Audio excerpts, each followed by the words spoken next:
요한계시록 1장 1절에서 3절까지 먼저 한 목소리로 같이 읽겠습니다. 예수 그리스도의 계시라. 이는 하나님이 그에게 주사 반드시 속히 일어날 일들을 그 종들에게 보이시려고 그의 천사들을 그 종 요한에게 보내어 알게 하신 것이라.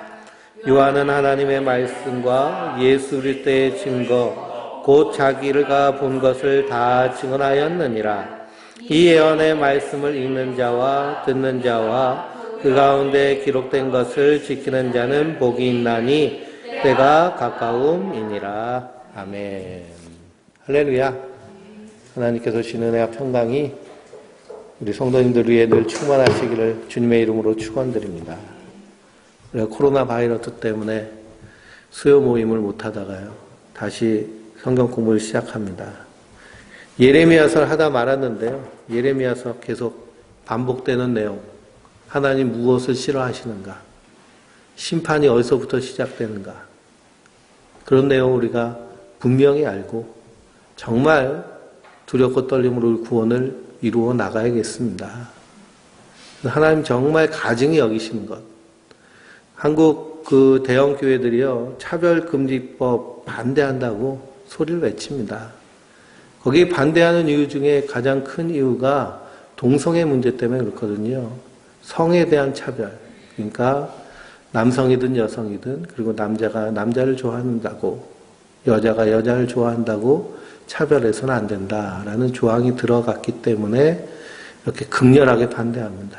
근데 이 대한민국 사회에 차별이 존재하고 있죠.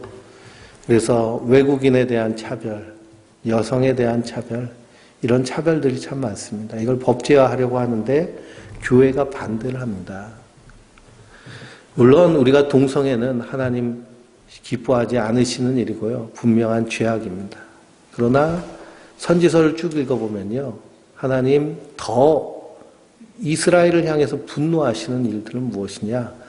하나님의 백성들이 하나님의 공의에 따라 서지 아니하고, 그리고 백성들을 이끄는 지도자들, 그리고 종교 지도자들, 제사장들이 이 양떼들을 잡아먹기 바빠가지고 자기 욕심 채우기 바빠서, 그래서 하나님의 공의와 사랑을 저버리는 일들, 이런 것들을 오히려 하나님 더 싫어하십니다.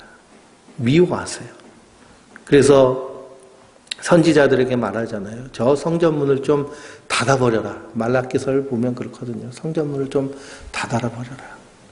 양의 피냄새 맡기도 싫고 저 소가 흘리는 피냄새와 그 울음소리 내가 듣기 싫다라고 하십니다. 왜냐하면 그 안에 담겨져 있는 의미는 잃어버리고 그 겉모습만 추구하려는 그런 모습 때문에 그렇습니다. 그래서 우리 항상 이 말씀의 본질 가운데 찾아가야 되고요.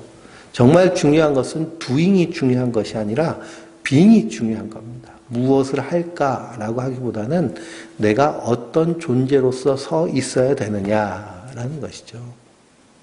항상 우리는 doing이 먼저가 아니라 being입니다. 그래서 being이 우리 안에 존재가 그리스도 안에서 새로운 사람이 되었을 때 주님께서는 가라라고 명하십니다. 그러니 예수님이 처음에 부활하시고 그리고 승천하시기 전에 제자들에게 너희는 딴 데 가지 말고 예루살렘 한 군데 모여서 성령이 너희에게 임하시기까지 간절히 기도하라 그러셨잖아요. 그래서 그들 딴 데를 가지 않고요, 오순절 마가의 달방에 모였습니다. 오순절날 성령이 그들에게 임하시니 그들이 비로소 나가서 복음을 증거합니다. 그러니까 우리가 복음을 증거하기 전에, doing하기 전에 우리 안에 존재 자체가 변화돼야 됩니다.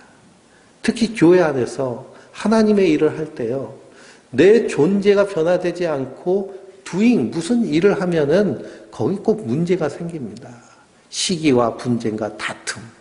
시기와 분쟁과 다툼은 어디에 속해 있는 속성이에요? 세상에 속해 있는 속성입니다.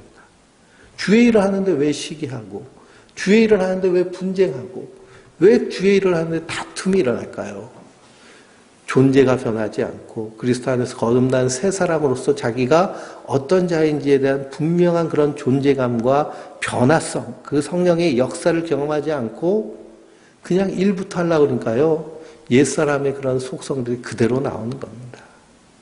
그래서 성령 충만함을 받은 이후에 우리가 변화되는 것이 항상 우선순위가 되어야 됩니다. 먼저가 돼야 돼요.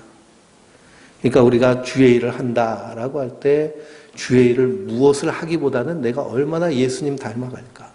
예수님 닮아가면요, 내 안에서 주의 일은 자연스럽게 열매 맺게 되어지는 줄 믿습니다.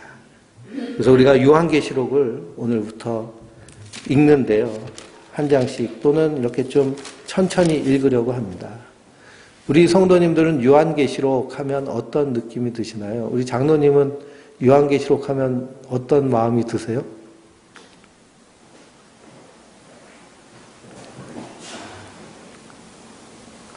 한숨을 쉬. 어떤 마음이 드세요?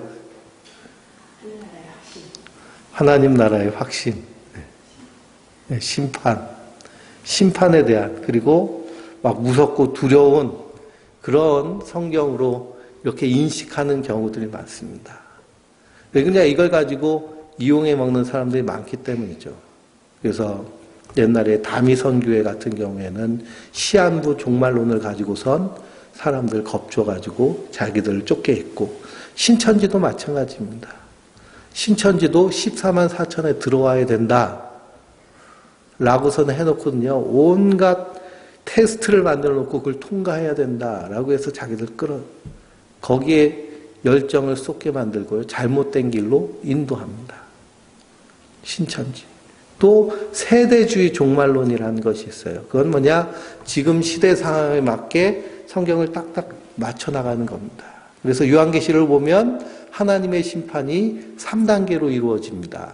첫 번째는 7인을 띄시면서 심판이 시작되고요. 7인 다음에 무슨 심판이 있을까요? 나팔의 심판이 있습니다. 7 나팔의 심판. 그리고 그 다음에는 7 대접의 심판. 심판의 강조가요, 점점 세지면서 마지막 7번째 대접이 쏟아질 때 백보자 심판이 일어납니다. 하나님 세상을 완전히 심판하시고, 그래서 알곡은 하나님의 백성들은 새하늘과 새 땅, 하나님 나라에, 그리고 그렇지 않은 자들은 불타는 유황 불못으로 던져 넣어 버리십니다. 이것이 하나님의 심판의 완전함입니다. 그걸 이제 지금 이 시대는 이거는 7인 중에 멀뛴 것이다 딱딱 맞춰가지고 하는 이 세대주의 종말론자가 있습니다. 근데 그런 것도요, 우리는 성경을 제대로 보는 것이 아닙니다. 왜냐, 이 세대라는 것이요, 우리 세대, 그리고 이전 세대, 그 세대에도 다 이런 그 재앙의 내용들이 있기 때문에 우리가 이 팬데믹 상황을 지나고 있는데요. 이 100년 만에 오는 팬데믹이라고 합니다. 1세기 만에. 그러니까 마치 우리가 지금 종말에 사는 그런 느낌인데, 성경은요, 예수님이 오신 그 순간부터 뭐가 시작된 거예요? 종말이 시작된 것이고, 믿지 아니하는 자는 요한복음을 읽어보면 이미 심판받았느니라 라고 말씀하십니다. 그래서 요한계시록이라고 할 때 이 계시에는 묵시의 의미가 담겨져 있습니다. 그래서 옛날 성경은 요한묵시록이라고 그랬어요. 묵시록. 묵시란 무엇이냐 하면 역사가 있죠. 역사의 흐름이 있는데요. 그 뒤에서 하나님이 일하시는 일하심의 이야기를 기록한 것이 묵시록입니다.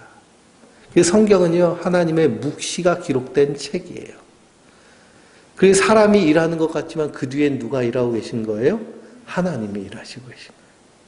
구약 성경의 대표적인 묵시록이 다니엘서입니다. 다니엘이 바벨론 포로로 잡혀가가지고 그래서 거기서 총리의 일을 합니다. 그러면서 느부갓네살 왕의 꿈을 해석하고 하늘에서 나타난 벽에 쓴 손의 글씨를 해석하고 하는 그런 꿈들을 해석하죠. 느부갓네살의 꿈을 해석하면서 하늘에서 뜨인 돌이 이 금신상을 쳐부시는 그런 이야기도 하고 온갖 환상을 얘기하는데, 그러면서 다니엘이 분명히 말하는 건 뭐냐? 왕이요, 느부갓네살 왕이요, 당신이 지금 바벨론의 왕이고 온 세계를 통치하는 대황제 같지만 진짜 왕은 누구시라는 거예요? 진짜 왕 하나님이시라는 거예요. 당신도 하나님이 쓰시기 때문에 왕으로 세우심을 받았다. 이렇게 분명히 말합니다. 그러니 느부갓네살 왕이 세상을 주도하고 지배하는 것 같지만 하나님이 역사하신다는 거예요. 우리의 삶도 마찬가지, 우리 인생도 마찬가지고요. 우리 지구의 역사도 마찬가지입니다. 하나님 뒤에서 역사하시는 거예요. 일하시는 거예요. 성도는 그 일하심을 믿고 이 땅에서 하나님의 뜻을 이루어가며 살아가는 것, 이것이 성도의 삶인 줄 믿습니다. 그래서 이 요한계시록은 묵시입니다. 그래서 우리는요, 항상 눈이 열려 있어야 돼요. 하나님의 묵시에 대한 눈이. 그래서 지금 기후변화가 일어나고요. 온갖 세상에 망조들이 그냥 툭툭 튀어나오죠. 그럴 때마다 성도들은 두려워할 것이 없이 하나님의 주의 날이 다가왔음을 기억하고 말씀 위에 든든히 서야 될 줄 믿습니다.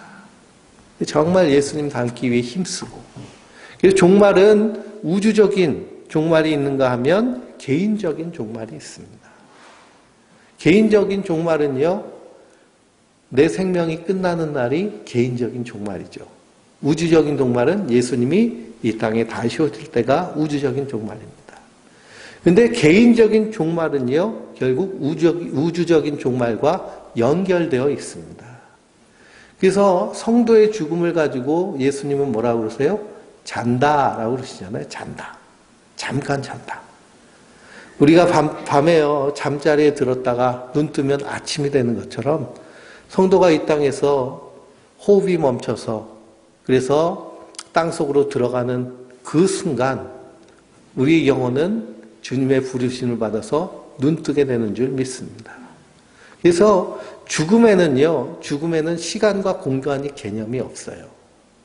하나님 알파와 오메가, 처음과 나중 되셨기 때문에, 그래서 이 요한계시록에 있는 심판은 현재적인 사건이면서 미래적인 일이기도 하지만 이미 이루어진 일입니다. 이 묵시의 개념에서는.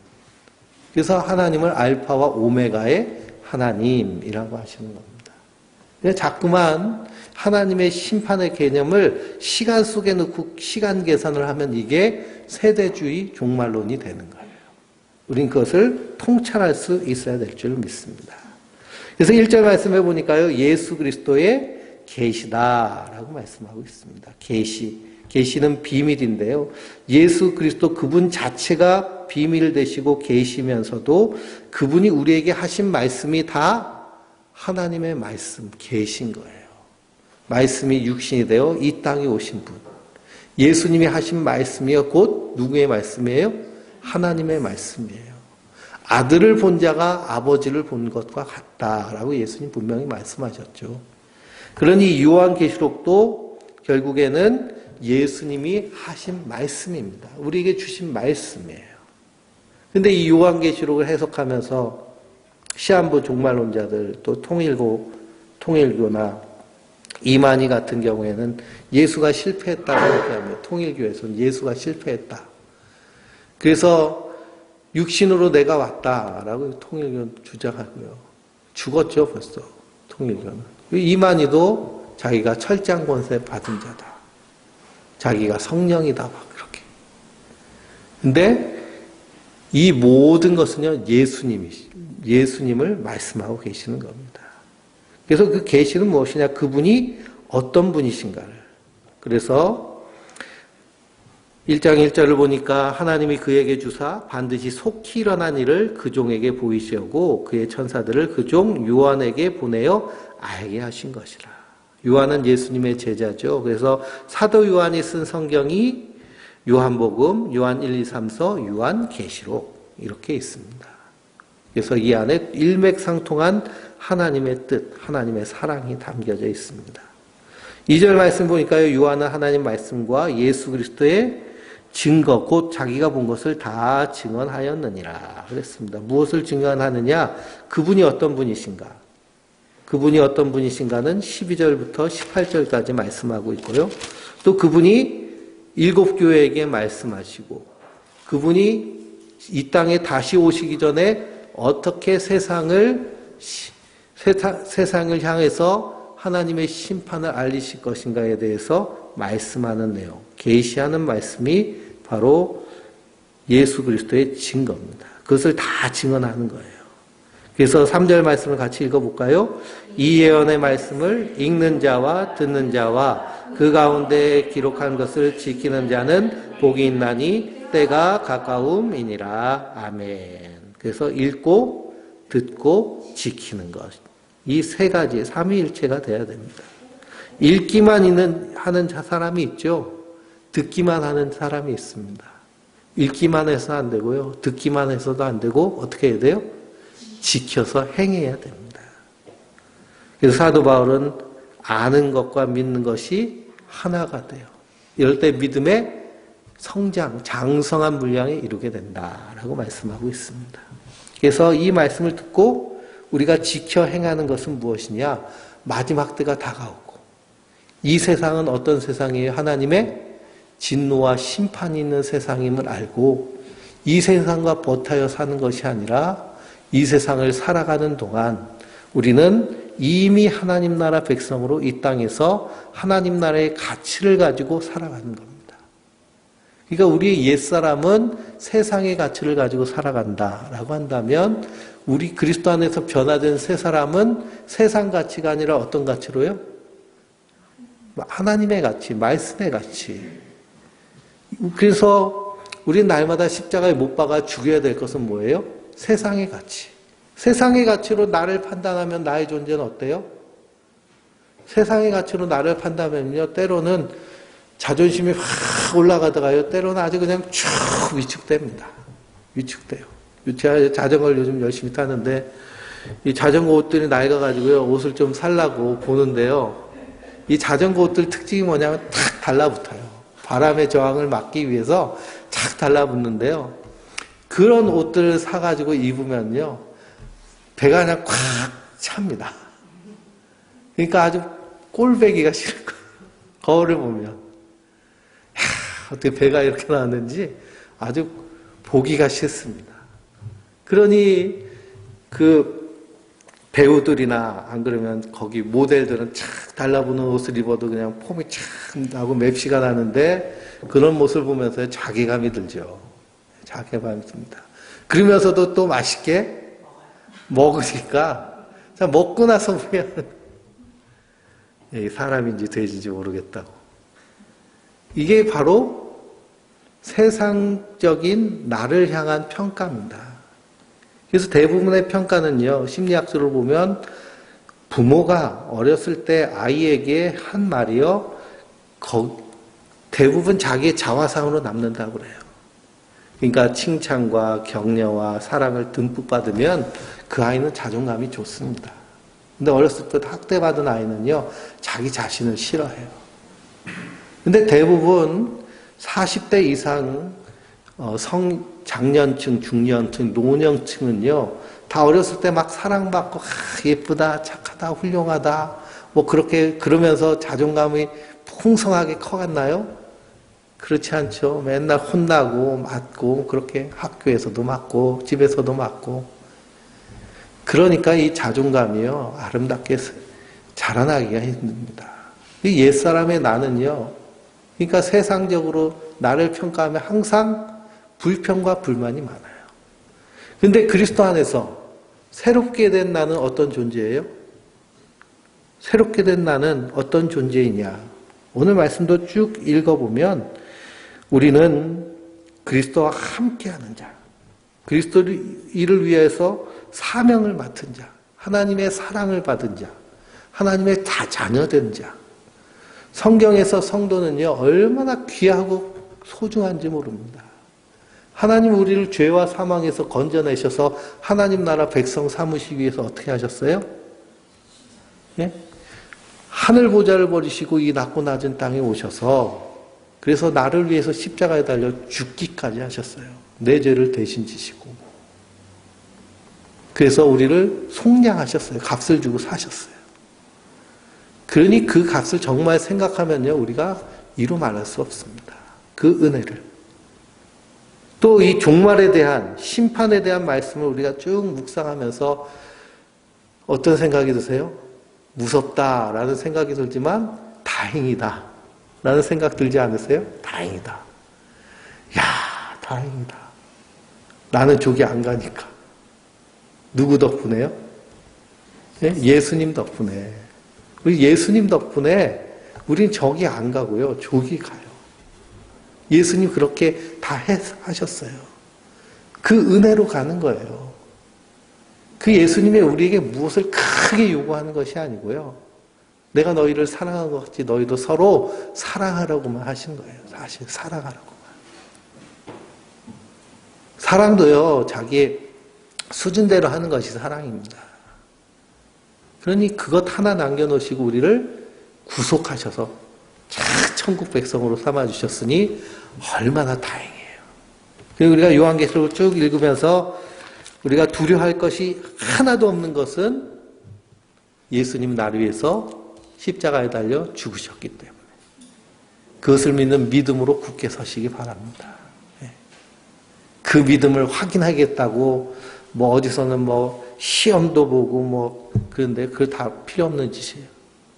왜 그러냐? 성령께서 이미 인치셨기 때문에. 그래서 우리가 듣고 읽고 지키는 자가 복된 줄 믿습니다. 우리 4절부터 또 8절까지 읽어볼까요? 요한은 아시아에 있는 7교회에 편지하노니 이제도 계시고 전에도 계셨고 장차 오실 이와 그의 보좌 앞에 있는 7영과 또 충성된 증인으로 죽은 자들 가운데서 먼저 나시고 땅의 임금들의 머리가 되신 예수 그리스도로 말미암아 은혜와 평강이 너희에게 있기를 원하노라. 우리를 사랑하사 그의 피로 우리 죄에서 우리를 해방하시고 그의 아버지 하나님을 위하여 우리를 나라와 제사장으로 삼으신 그에게 영광과 능력이 세세토록 있기를 원하노라. 아멘. 볼지어다 그가 구름을 타고 오시리라. 각 사람의 눈이 그를 보겠고 그를 찌른 자들도 볼 것이요 땅에 있는 모든 족속이 그로 말미암아 애곡하리니 그리하리라. 아멘. 요한이요. 먼저 이 요한계시록을 누구에게 썼느냐? 아시아에 있는 7교회에 편지했습니다. 아시아에 7교회만 있는 것이 아니거든요. 많은 교회가 있지만 그 중에 대표적인 7교회에다 쓰셨는데 이 7교회라는 것은 모든 교회에 주신 말씀이다 라고 생각하면 됩니다. 그 교회는요 절대 건물이 아니라 우리 각 사람의 공동체가 교회입니다. 그러니 우리 선한 목자교회 성도님들 한 사람 한 사람이 다 교회예요. 교회. 그러니까 이 예수님의 말씀을 누구에게 주신 거예요? 나에게 하신 말씀이구나 라고 받으시면 됩니다. 그분은 이제도 계셨고 전에도 계셨고 장차 오실 그분이시고요. 충성된 증인으로 죽은 자들 가운데서 먼저 나시고 땅의 임금들의 머리가 되신 예수 그리스도로 말미암아 은혜와 평강이 너희에게 있기를 원하노라 라고 말합니다. 그 예수님을 누구로 표현해요? 충성된 증인. 죽은 자 가운데 먼저 나신 분. 땅의 임금들의 머리. 그래서 충성된 증인은 그분이 선지자의 사역을 하심을 의미하고요. 그리고 죽은 자 가운데서 먼저 나신 분은 제사장의 의미를 담고 있습니다.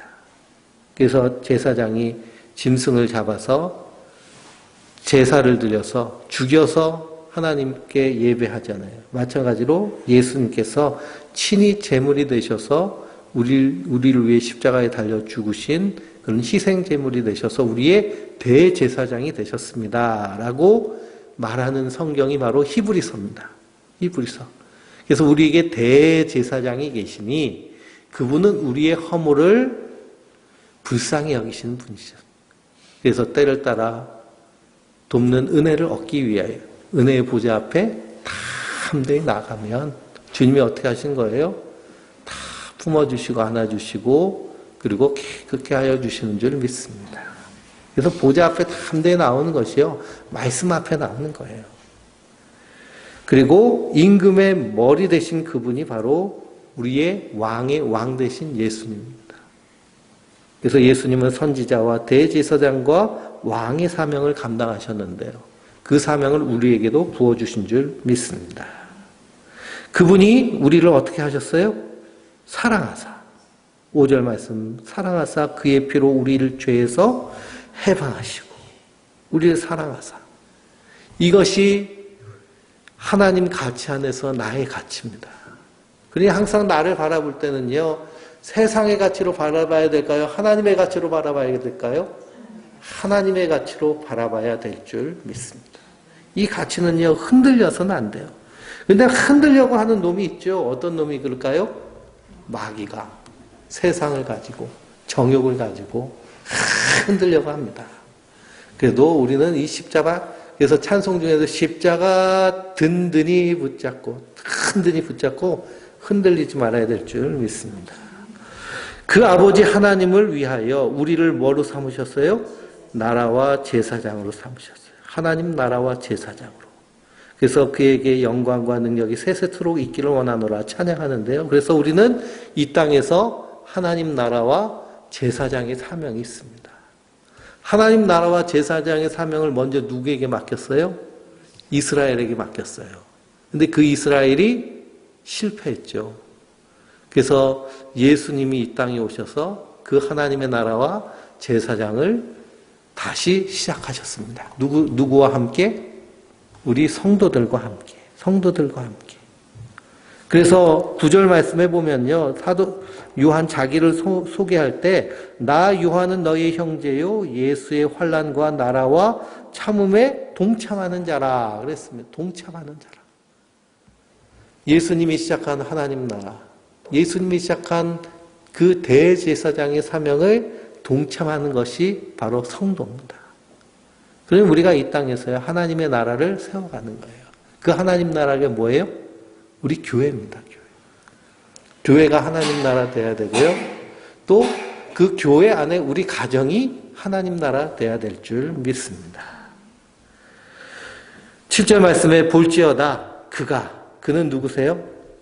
예수님이죠. 구름을 타고 오시리라. 각 사람의 눈이 그를 보겠고 그는 찌르는 자들도 볼 것이요 땅에 있는 모든 족속이 그로 말미암아 애곡하리니 그리하리라.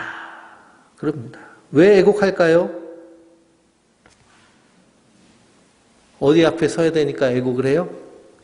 심판대 앞에 서니까 애곡해야 됩니다. 심판대 앞에 서니까. 심판대 앞에 설 것을 아는 거예요. 그 예수님이 재림하실 때는요, 은밀하게 오시지 아니하고 2000년 전에는 별을 통해서 징조를 보이셨다면 다시 재림하실 때는 나팔 소리가 울려지면서 이 세상 모든 사람들이 다 알도록 오시겠다라는 겁니다. 이 세상 사람들이 다 알도록 오신다는 것은 이 세상 사람들이 다 예수가 누군지를 안다는 거죠. 듣긴 들었다는 거예요. 그런데 읽고 듣고 지키는 자는 이날이 찬송을 부르며 노래하는 구원의 날이지만 듣기는 들었어도 읽기는 잃었어도 지키지 않은 믿지 않은 자들에게는 심판의 날이기 때문에 통곡하는 일이 일어납니다. 그때 믿을 걸. 그때 그 집사님이 교회 가자고 할 때 갈 걸. 그러니 우리가 복음을 증거한다는 것은요, 사실 하나님의 심판을 전하는 겁니다. 두렵고 떨리는 일이에요. 하나님의 심판을 전하는 거. 이때 복음은 있는 그대로 증거하는 것이 좋습니다. 세상을 향하여서 잘 된다 하고 하는 세상적인 것을 가지고 전하면 안 돼요. 근데 전도지들 보면 다 어떤 내용이 있어요? 세상의 복을 얘기하잖아요. 세상의 번영을 얘기하고 세상의 행복을 얘기합니다. 그러니 그런 거 가지고 전도를 하니까요. 썩어질 것으로 전도를 하니까 그거 보고 교회 나온 사람들이요. 변화되기가 쉽지가 않습니다. 말씀이 온전히, 복음이 온전히 전파돼야 될 줄 믿습니다. 그래서 사지읒 말씀드렸잖아요. 그렇죠? 주인, 하나님이 주인이신데 인간이 주인 노릇한다. 이것이 죄가 바로 그것이다. 이 죄는 반드시 죽는데 그 죽음을 대신 지신 분이 누구시라는 거예요? 예수님. 그래서 주인이 확실하게 변합니다. 우리 인생은 하나님이 주인이시고 예수님이 나의 주인. 그래서 우리가 예수님을 주여라고 부르는 것. 이것이 바로 기독교의 복음의 핵심입니다. 그렇죠? 지금 인간이 주인 노릇하니까 지구가 어떻게 됐어요? 지구가 지금 막 정신 못 차립니다. 그런데요, 그 다큐멘터리를 보니까요, 주인 자리에서 조금만 내려와도 자연은 금방 회복되더라고요. 이 바다도요, 물고기 씨가 말라버렸습니다. 우리 참치 좋아하는데요, 참치, 연어, 그런 큰 포식동물들을 사람들이 다 잡아먹으니까, 그러니까 생태계가 완전히 뒤집어 엎어진 거예요. 그 큰 동물들이 작은 물고기 잡아먹으면서 열심히 먹고 싸고 하면 그 싼 걸 가지고서는 플랑크톤이 쫙 먹어가지고 바다에 산호초가 살고 바다가 풍성해지는데 그걸 싹 잡아먹어버리니까요. 막 엉망진창이 돼서 그 태평양에 있는 아름다운 산호초가 90년대까지만 해도 풍성하고 예뻤는데요. 지금 다 석화돼가지고 그래서 허옇게 썩어버린 그 바다가 지금 그렇다고 그럽니다. 근데 놀랍게도요, 어떤 구역을 정해서 여기는 절대 물고기 못 잡는다라고 했더니 거기서부터 살아나기 시작하는 거예요. 하나님 만드신 세상이 그렇습니다. 자연이 그래요. 파괴하는 건 인간이 파괴하는 것이죠.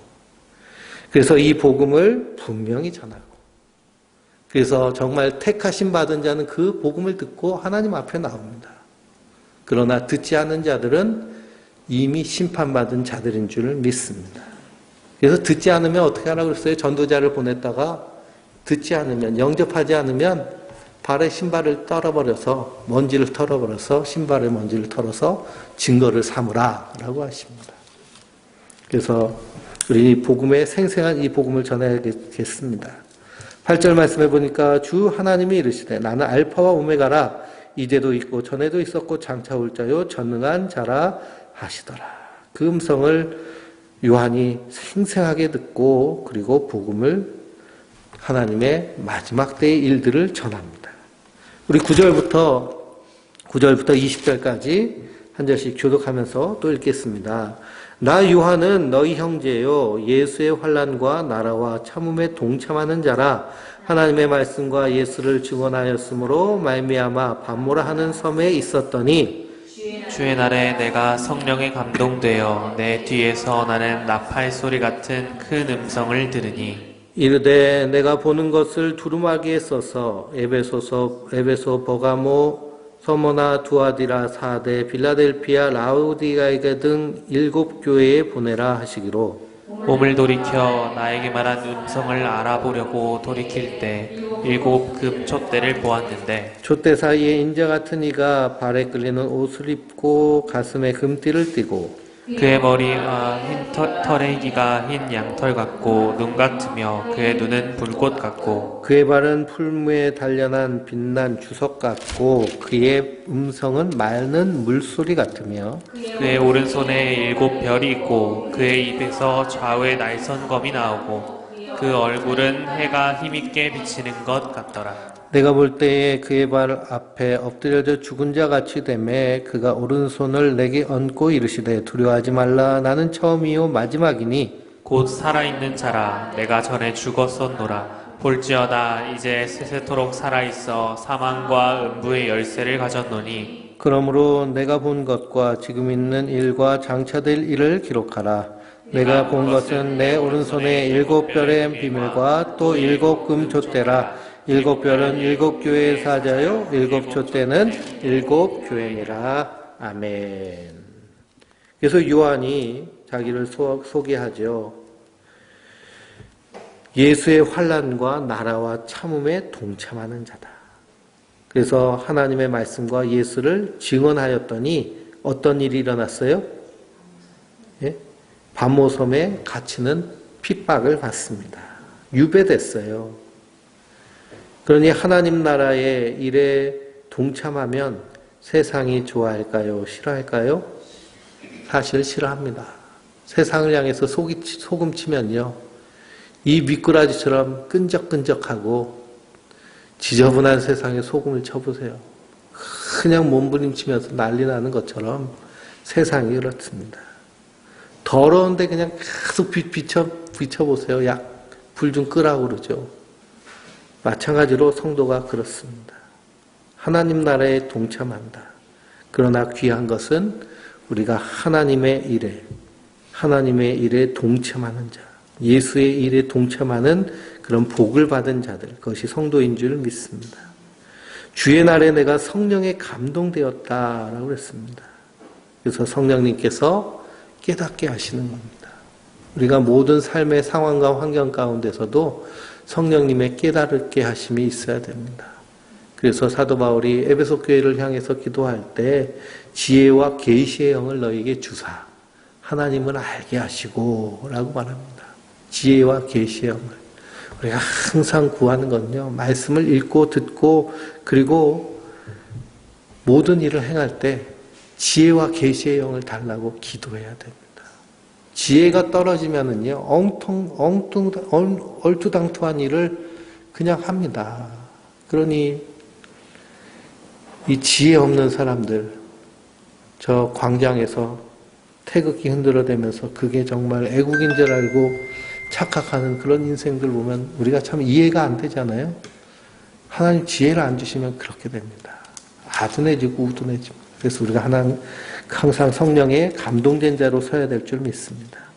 그러기 위해서는요, 말씀을 가까이 하고 그리고 기도해야 될 줄 믿습니다. 그래서 뒤에서 나는 소리를 들었는데 그 소리가 어떤 소리예요? 나팔 소리, 큰 음성이 들립니다. 시내산에서 이스라엘 백성들이 하나님을 만날 때요, 우레와 번개와 나팔 소리가 확 들립니다. 그러니까 이 이스라엘 백성들이 어떻게 해요? 할렐루야, 하나님 어서 오시옵소서 그랬나요? 벌벌벌벌 떨면서 죽는 자가 됩니다. 너무 무서우니까요, 우리는 못 가겠으니까 모세 당신이 대표로 가시오라고 할 정도로 두렵고 떨립니다. 근데 이 사도 요한은요, 예수님의 가장 사랑받는 제자가 사도 요한입니다. 그래서 얼마나 예수님하고 사이가 좋았는지 최후의 마지막 만찬을 나눌 때요, 예수님 품 안에 이렇게 기대에 있었던 사람이 사도 요한입니다. 그러니까 아마 좀 어렸던지 체구가 작던지 그랬었겠죠. 그러니까 예수님 품 안에 안겨 있을 정도로. 예수님 그를 이렇게 탁 안아주실 정도로 그렇게 사랑받는 제자가 바로 요한입니다. 그런데 부활하신 예수님, 세상을 심판하실 심판주로서의 그 예수님의 음성을 들을 때 사도 요한은 어떤 자와 같이 되었다고 그래요? 죽은 자와 같이 되었다 그랬습니다. 죽은 자와 같이. 그래서 정말 하나님의 영광을 직접 보면 어떤 자와 같이 되는 거예요? 죽은 자와 같이 되는 겁니다. 근데 하나님의 영광이 하나님 말씀 가운데서 우리에게 비춰주시는 줄 믿습니다. 이 말씀을 읽어보면 우리가 어떤 자와 같이 돼요? 죽은 자와 같이 되죠. 죽은 자와 같이 됩니다. 말씀으로 제일 먼저 심판받는 자가요, 그 말씀을 읽는 자입니다. 그 누가 살려주셔야 돼요? 예수님이 살려주셔야 됩니다. 오늘 말씀에도 누가 일으켜 세우세요? 예수님이 일으켜 세우시잖아요. 두려워하지 말라. 나는 처음이요 마지막이다. 두려워하지 마라. 예수님의 제자도요, 심판주 되신 예수님 앞에서 죽은 자 같이 됐습니다. 그러나 예수님이 살려주시는 거예요. 이것이 성도에게 주신 은혜입니다. 죽은 자 같은데 살려주시는. 마지막 우리가 무덤에서 잠잘 때도 누가 오셔서 이렇게 일으켜 세워주셔야 돼요? 예수님이 오셔서 일으켜 세워주셔야죠. 예? 그래야 하나님 나라에 있는 것이지, 마지막 백보자 심판 때 나팔 불 때 그냥 우르르 떼거지로 몰려오면 그 심판대 앞에 서는 겁니다. 그래서 우리가 굳건한 믿음에 서 있어야겠습니다. 그래서 이 두루마기를 써가지고, 두루마리를 써서 7교회에 보내라 라고 하십니다. 7교회에 보내라. 그래서 7 촛대 사이에 인자 같은 이가 발에 끌리는 옷을 입고 머리털의 희기가 흰 양털 같아서 오라 세상 죄를 지고 가는 하나님의 어린 양이로다. 사도 요한이 이렇게 얘기를 하고요. 인자 같은 이가 있다라고 하는 인자 같은 이는 다니엘서에서도 이미 말씀하고 있습니다. 다니엘서 7장 읽어보면요. 다니엘이 인자 같은 분, like a man, 사람 같으신 분이 계신 거예요. 그분이 하나님이신데 사람의 모양으로 계신 그분이 바로 예수 그리스도신데요. 마지막 때는 심판의 주인으로 오셔서 그래서 이 땅을 심판하십니다. 그 예수님을 만났어요. 그 예수님의 음성은 많은 물소리와 같으며 16절 말씀해 보니까 그의 오른손에는 7별이 있고 그 7별은 뭐라고 그래요? 그 7별은 20절에 말씀하니까 7별의 비밀과 또 7금촛대라. 7별은 7교회의 사자요 7촛대는 7교회니라. 그러니 예수님 오른손에 뭐가 있어요? 예? 주님의 교회가 있는 거예요. 주님의 교회가. 그래서 이 불꽃 같은 눈으로 예수님의 눈에 불꽃이 있대잖아요. 불꽃 같은 눈으로 지금 무엇을 보고 계세요? 하나님의 교회를 보고 계세요. 우리 성도를 한 사람 한 사람을. 그리고 성령이 말할 수 없는 탄식을 우리에게 친히 간구하시고 주님이 이 땅에 다시 오시기 전까지 그 하늘 보좌에서 우리에게 친히 간구하고 계시는 줄 믿습니다. 정말 교회가 교회로 바로 서고 있는가? 말씀대로 그대로 가고 있는가? 어린 양이 그대로 가는 대로 그대로 따라가고 있는가? 이것이 가장 핵심적인 일입니다. 그 예수님 오른손에는 7별이 있고 그 입에는 좌우에 날선 검이 나옵니다. 이 날선 검은 딱 하니까 뭐가 생각나요?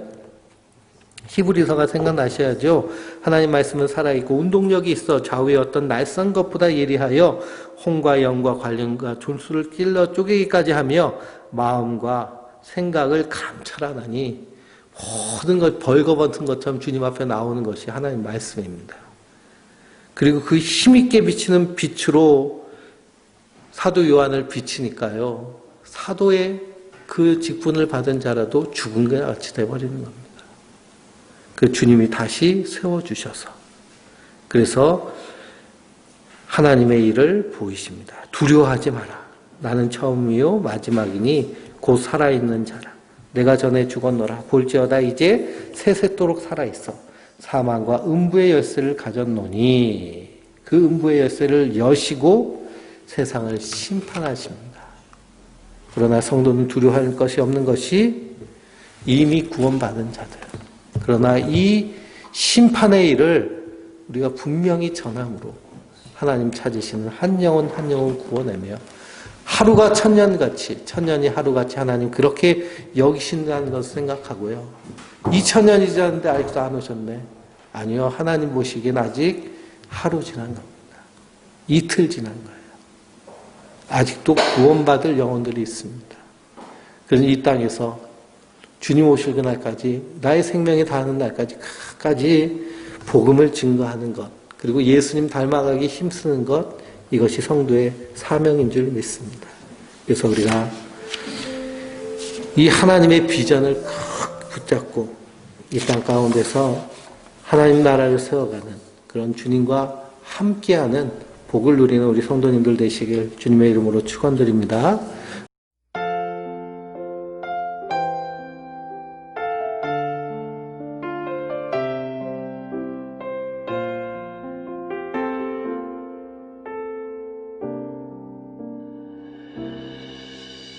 주 나의 모습 보네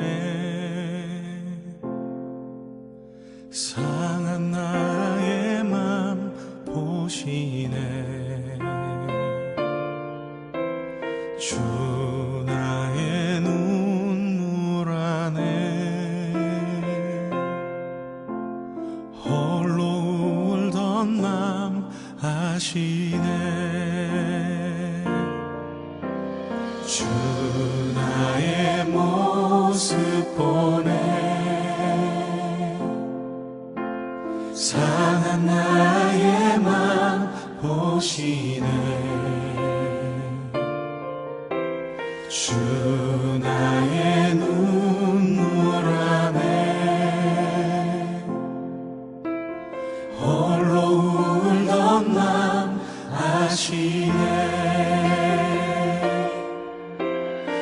세상 소망 다 사라져가도